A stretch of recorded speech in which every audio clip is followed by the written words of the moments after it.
Hello friends, आप सभी का फिर से मोस्ट वेलकम है आपके अपने यूट्यूब चैनल विजेता कुल में।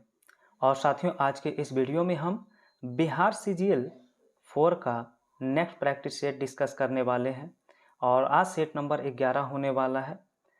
तो फ्रेंड्स, इसके पहले इस अपडेटेड सेट का 10 सेट हमने ऑलरेडी कंप्लीट कर दिया है। चैनल पर जो भी नए हैं तो प्लेलिस्ट में जाइए, सारा सेट आपको मिल जाएगा।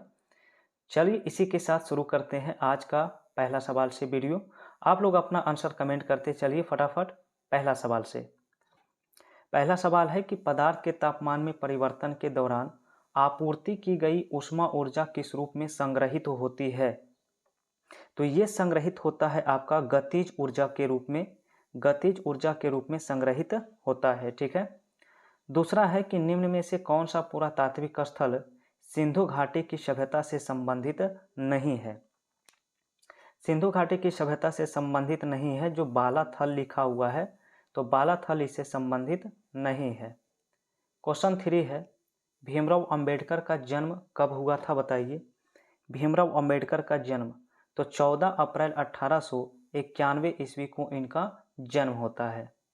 नेक्स्ट 4 है, मध्य प्रदेश की एक आदिवासी महिला सर्वोच्च न्यायालय को यह टेलीग्राफ करती है कि पुलिस ने उसे गैरकानूनी ढंग से हिरासत में रखा हुआ है।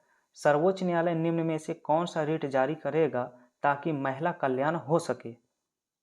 तो इसमें रिट जारी किया जाता है बंदी प्रत्यक्षीकरण। ठीक है, बंदी प्रत्यक्षीकरण। नेक्स्ट लिखा है सवाल क्वेश्चन नंबर 5।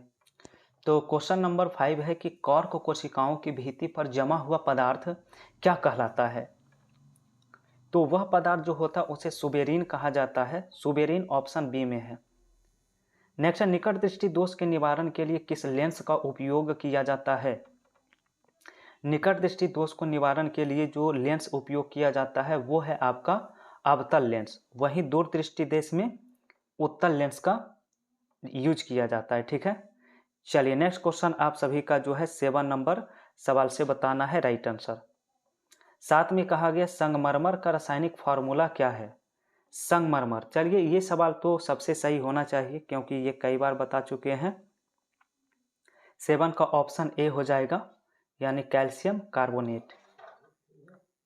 नेक्स्ट क्वेश्चन 8 है, तो 8 का आंसर बताइए।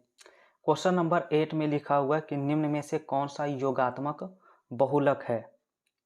तो योगात्मक बहुलक इसमें पीवीसी होता है, पॉलीविनाइल क्लोराइड। तो 8 का आंसर यहाँ से सी ऑप्शन बिल्कुल सही होगा।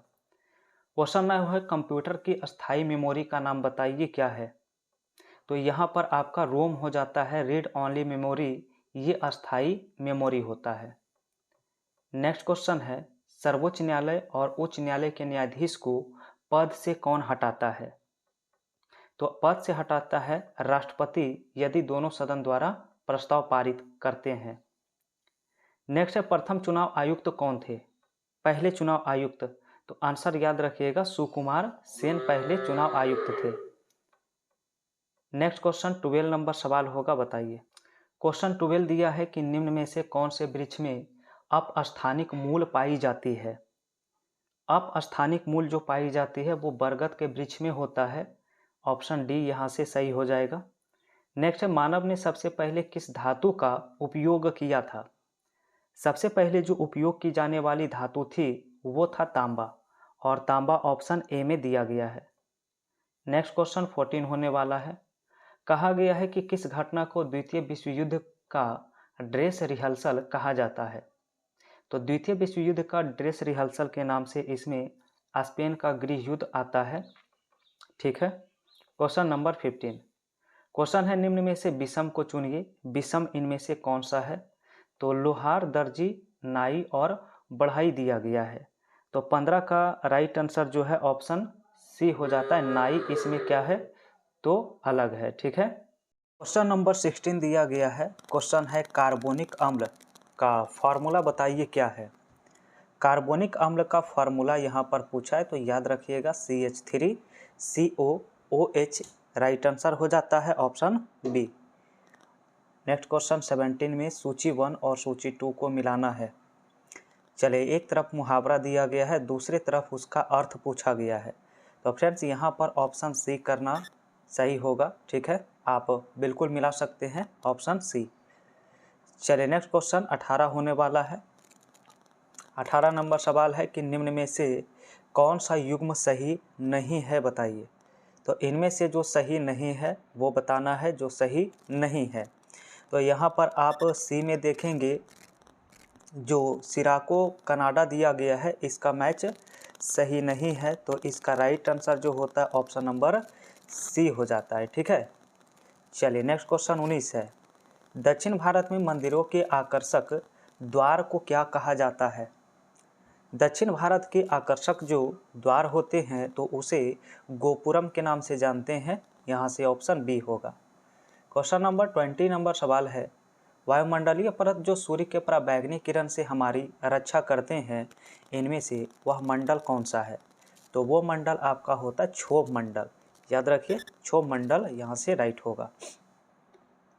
क्वेश्चन 21 है कि सरदार सरोवर बांध किस नदी पर स्थित है।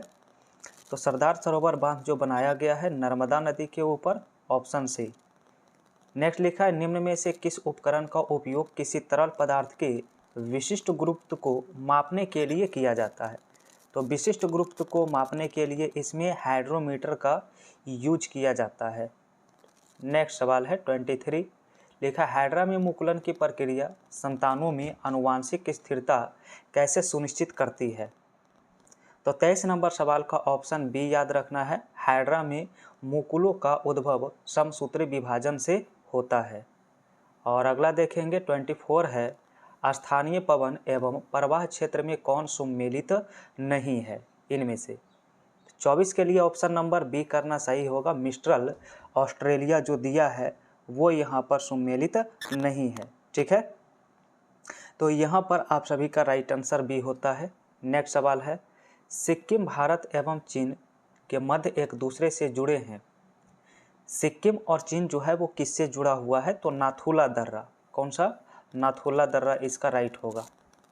नेक्स्ट है 26 नंबर में, लिच्छवी स्तूप बिहार के किस जिले में स्थित है। लिच्छवी स्तूप, तो 26 का जो राइट आंसर है ऑप्शन बी होता है वैशाली। नेक्स्ट लिखा है एसबीआई के वर्तमान चेयरमैन कौन है स्टेट बैंक ऑफ इंडिया के। तो आंसर होता है दिनेश खारा, ऑप्शन नंबर ए हो जाएगा।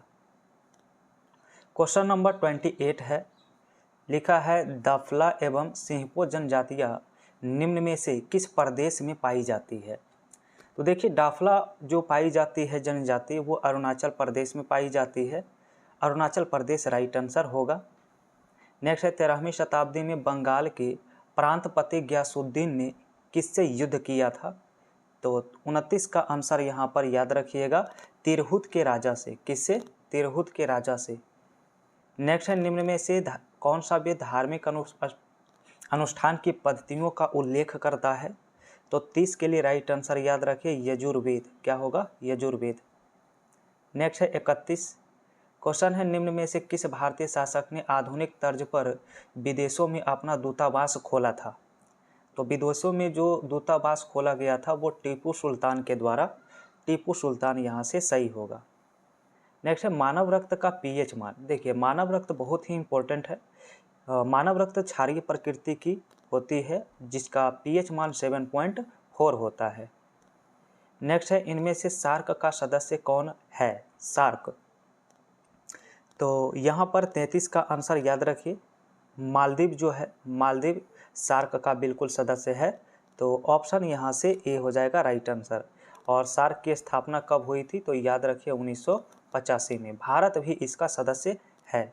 चलिए नेक्स्ट क्वेश्चन, सवाल नंबर 34 है कि विद्युत धारा का एसआई यूनिट बताइए। तो विद्युत धारा का एसआई यूनिट जो होता है एम्पियर होता है। एम्पियर राइट आंसर होगा। नेक्स्ट लिखा है यदि सरल रेखीय वक्र पर क्षैतिज अक्ष पर अंतःचाप ऋणात्मक हो तो प्रति की लोच का मान क्या होगा। तो लोच का मान पूछा गया है 35 का ऑप्शन नंबर सी होता है 1 से अधिक। नेक्स्ट लिखा है कि एक ग्रुप के तत्वों के सामान्य गुण क्या है। तो 36 के लिए राइट आंसर याद रखिएगा ऑप्शन डी संयोजकता इलेक्ट्रॉन की संख्या। ठीक है, और अगला सवाल देखेंगे तो 37 नंबर आने वाला है। सवाल है कि पर्यावरण संरक्षण के बारे में जागरूकता फैलाने में सहायक पुस्तक साइलेंट स्प्रिंग के लेखक कौन है? साइलेंट स्प्रिंग, तो 37 का ऑप्शन बी होता है रैचेल कार्सन। नेक्स्ट है लोकसभा को भंग कौन कर सकता है? लोकसभा को भंग कर सकते हैं राष्ट्रपति। राष्ट्रपति लोकसभा को भंग कर सकते हैं, तो ऑप्शन ए हो जाएगा। नेक्स्ट सवाल है 39। तो क्वेश्चन दिया गया कि निम्न में से कौन सा प्रस्ताव सिर्फ लोकसभा में ही अनुमोदित हो सकता है? केवल लोकसभा में, तो केवल लोकसभा में अविश्वास प्रस्ताव कौन सा होगा? अविश्वास प्रस्ताव होगा। नेक्स्ट है 40 है कि पलासी के युद्ध के समय मुगल शासक कौन था? पलासी का युद्ध जो लड़ा गया था 1757 में हुआ था, और यहाँ पर 40 का राइट आंसर सी होता है आलमगीर द्वितीय। उस समय मुगल बादशाह कौन था? तो आलमगीर द्वितीय था। ठीक है। नेक्स्ट लिखा है एक अधातु जो कमरे के तापमान पर द्रव रूप में पाई जाती है उसका नाम बताइए। तो अधातु अगर पूछा गया है तब तो ब्रोमीन आंसर होगा, लेकिन धातु अगर पूछा जाता है धातु तो पारा आंसर होता है, तो ये भी यहाँ से याद रखिए। नेक्स्ट 42 है डीआरडीओ की स्थापना कब की गई थी? डीआरडीओ, तो डीआरडीओ की जो स्थापना है 1958 में होती है। 1958 राइट आंसर हो जाएगा। नेक्स्ट सवाल है इनमें से सार्क का सदस्य कौन है? चलिए ये तो रिपीटेड सवाल है, इसका आंसर मालदीव हो जाएगा। नेक्स्ट है कि निम्नलिखित बंगाल के नवाब में पलासी के युद्ध में अंग्रेजों से कौन पराजित हुआ था? तो इसमें अंग्रेजों से पराजित हुआ था सिराज उदौला। सिराज उदौला इसमें पराजित हुआ था। ठीक है। नेक्स्ट सवाल 45 क्वेश्चन है निम्न में से कौन सा जीव परजीवी पोषण युक्ति दर्शाते हैं? 45 का आंसर, तो 45 का ऑप्शन ए हो जाता है अमीबा। नेक्स्ट है कि निम्नलिखित कोयले खानों में से कौन सी मध्य प्रदेश राज्य में स्थित है? मध्य प्रदेश राज्य में स्थित है सिंगरौली की खान। ठीक है, ऑप्शन ए हो जाएगा। नेक्स्ट क्वेश्चन है कि 1 माइक्रोन कितने के बराबर होता है? 1 माइक्रोन जो होता है 1/1000 मिलीमीटर के बराबर। ठीक है। 48 है कि निम्न में से कौन सा गैस का उपयोग टीयर गैस के रूप में किया जाता है, ये बताइए, जिसे आंसू गैस कहते हैं। तो इसमें क्लोरीन का यूज किया जाता है। ठीक है, याद रखिए। नेक्स्ट है खरीफ की कौन सी फसल पशुओं के चारे के रूप में उपयोग में लिया जाता है? तो पशुओं के चारे के रूप में जो प्रयोग लिया जाता है वह है ज्वार और बाजरा। नेक्स्ट है 50 क्वेश्चन है न्यूनतम कार्य उस समय होगा जब पिंड को, न्यूनतम कार्य कब होगा? तो ऑप्शन सी करेंगे चिकने रोलर पर धकेला जाए, चिकने रोलर पर धकेला जाए। ठीक है। अगला क्वेश्चन 51 में दिया गया है कि 1857 के विद्रोह के मध्य नाना साहब ने अपने आप को मुगल सम्राट का क्या घोषित किया था? तो 51 के लिए ऑप्शन बी राइट होता है पेशवा। क्या हो जाएगा? पेशवा यहाँ से राइट आंसर हो जाएगा। ठीक है। सवाल नंबर 52, तो 52 में दिया गया है कि भारत में भुगतान संतुलन के चालू खाते में रुपये की पूर्ण परिवर्तनशीलता कब हुई थी? तो पूर्ण परिवर्तनशीलता जो हुई थी वो 19 अगस्त 1994 में। नेक्स्ट है नाभिकीय ऊर्जा गृह में कौन से ईंधन का इस्तेमाल किया जाता है? तो नाभिकीय ऊर्जा में जो इस्तेमाल किया जाता है वो है संवर्धित यूरेनियम। संवर्धित यूरेनियम राइट आंसर होगा।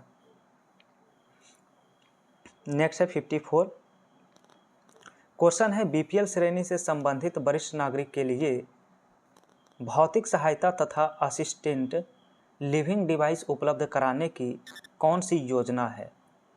तो 54 का ऑप्शन ए होता है राष्ट्रीय वायुश्री योजना। नेक्स्ट सवाल है कि भारत में पहला भूमिगत रेलवे स्टेशन कहाँ बनाया गया था? तो पहला भूमिगत स्टेशन जो बनाया गया था वो है कोलकाता। नेक्स्ट सवाल 56 है कर्क रेखा किस राज्य से होकर नहीं गुजरती है? तो कर्क रेखा जो टोटल स्टेट से गुजरती है वो आए है 8 राज्य, और इनमें से जो नहीं गुजरती है वो है बिहार। तो बिहार से होकर नहीं गुजरती। नेक्स्ट है निम्नलिखित युग में कौन सा सही नहीं है? यानी कि राज्य और राजधानी में दर्शाना है, कौन सा सही नहीं है। तो छत्तीसगढ़ की राजधानी रायपुर होती है, बिलासपुर यहाँ पर गलत है। नेक्स्ट है 58। तो यहाँ पर देखिए एक आपका समीकरण दिया है, इस अभिक्रिया में ऑक्सीकारक कौन है ये पूछा गया है। तो ऑक्सीकारक यहाँ पर मैग्नीज ऑक्साइड है, ऑप्शन ए। नेक्स्ट है कि ग्रेफाइट का पेंसिल में प्रयोग किया जाता है, क्यों। तो ग्रेफाइट का पेंसिल में प्रयोग क्यों किया जाता है, क्योंकि यह कागज पर चिन्ह अंकित कर सकता है, इसलिए आंसर ए सही हो जाएगा। ठीक है। नेक्स्ट सवाल है 60। तो 60 में दिया गया है सवाल कि जापान, जर्मनी और इटली मिलकर एक गुट का निर्माण किया था, तो उसका नाम क्या है। तो इसका नाम था धुरी शक्ति। ठीक है। नेक्स्ट है कि लेनिन के उत्तराधिकारी कौन था, बताइए। लेनिन की उत्तराधिकारी, तो ऑप्शन इसका सी होता है स्टालिन। ठीक है। अगला देखेंगे सवाल 62 से, किस अंग्रेज ने पहली बार भागवत गीता का अंग्रेजी में अनुवाद किया था। तो याद रखिएगा चार्ल्स विल्किंस के द्वारा अनुवाद किया गया था। नेक्स्ट है एक तत्व ऑक्सीजन के साथ अभिक्रिया कर उच्च गलनांक वाला यौगिक निर्मित करता है, यह यौगिक जल में विलेय है, संभावित तत्व इनमें से कौन सा है। तो 63 का ऑप्शन जो है ए हो जाएगा, कैल्शियम। और अगला सवाल देखिए 64, कहा गया निम्न में से कौन सी पर्वत श्रृंखला मात्र एक ही राज्य में फैली है। तो मात्र एक ही राज्य में फैली हुई है अजंता। ठीक है। नेक्स्ट देखेंगे 65, वह ट्रिपलेट कोड जो अनुवाद प्रक्रिया को रोकती है इनमें से क्या है। तो इसका आंसर जो है UAA होता है, याद रखिए ऑप्शन बी। नेक्स्ट क्वेश्चन 66 है, 1 मई 2025 को हुए रक्षा नेतृत्व परिवर्तन के अनुसार भारतीय सेना प्रशिक्षण कमान का कार्यभार किसने संभाला। तो इसका आंसर सी है, एयर मार्शल तंजीदर सिंह के द्वारा। नेक्स्ट क्वेश्चन, केंद्र सरकार ने चीनी उद्योग पारदर्शिता और दक्षता लाने के लिए किस दशकों पुराने आदेश को निरस्त करके शुगर नियंत्रण आदेश 2025 लागू किया है। तो याद रखिएगा शुगर नियंत्रण आदेश 1966 को लागू किया गया।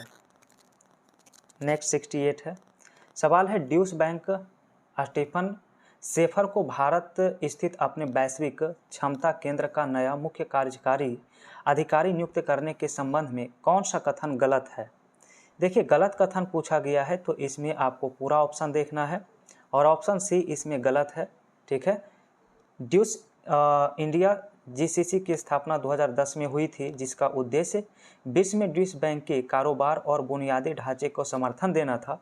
तो ये यहाँ पर क्या है, रॉन्ग है। ठीक है। चलिए अगला सवाल देखेंगे तो 69 से होगा, बताइएगा 69 में आंसर। क्वेश्चन है भारत सरकार के डाक विभाग द्वारा ध्रुव नीति दस्तावेज के संबंध में कौन सा कथन असत्य है। तो चलिए इसमें असत्य कथन बताना है। तो फ्रेंड्स सही से आप लोग रीड करेंगे तो बी ऑप्शन इसमें रॉन्ग है, यह केवल निजी सेवा वितरण की दक्षता बढ़ाने पर केंद्रित है। तो यहाँ पर ऑप्शन बी क्या है, गलत है। ठीक है।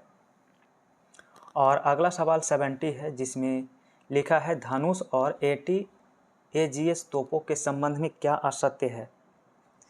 चलिए इसे आप लोग बिल्कुल पढ़ेंगे तो ऑप्शन सी जो है यहाँ पर असत्य लिखा गया है।